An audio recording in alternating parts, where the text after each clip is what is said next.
High everyone, welcome back to my another's recipe. আশা করছি এই দেশি মুরগির আলু দিয়ে ঝোলের রেসিপিটা আপনাদের কাছে ভালো লাগবে। তো চলুন দেখে নেওয়া যাক। এখানে দিয়ে দিয়েছি আমি পেঁয়াজ বাটা, রসুন বাটা দিয়ে একটু নেড়ে চেড়ে নিচ্ছি, যেহেতু তেলটা ফুটে উঠছে, মশলাটা ফুটে উঠছে। তো এখন এটা নেড়ে চেড়ে দেওয়ার পরে এর ভেতর দিয়ে দিয়েছি একটু আদা, তারপরে দিয়েছি মরিচ বাটা। তো আপনারা যদি চান এখানে মরিচ বাটার পরিবর্তে মরিচ গুঁড়াটা অবশ্যই অন্তত 10 মিনিট আগে ভিজিয়ে রেখে দেবেন, এতে করে টেস্টটা প্রায় একই রকম আসবে।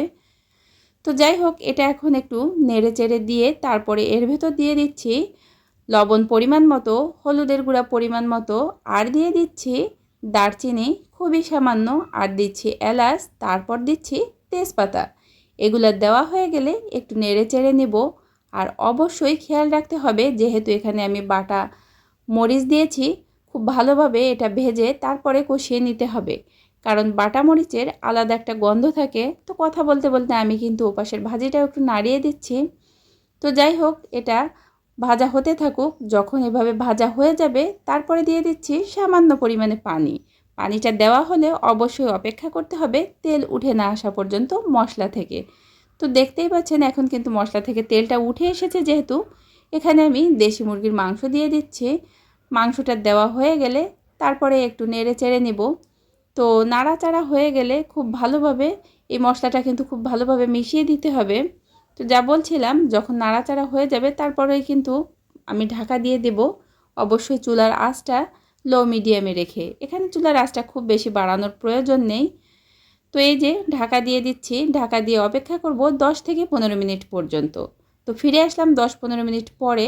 তো আপনাদেরকে একটু দেখিয়ে দেই, এখান থেকে কিন্তু পানি বের হয়েছে।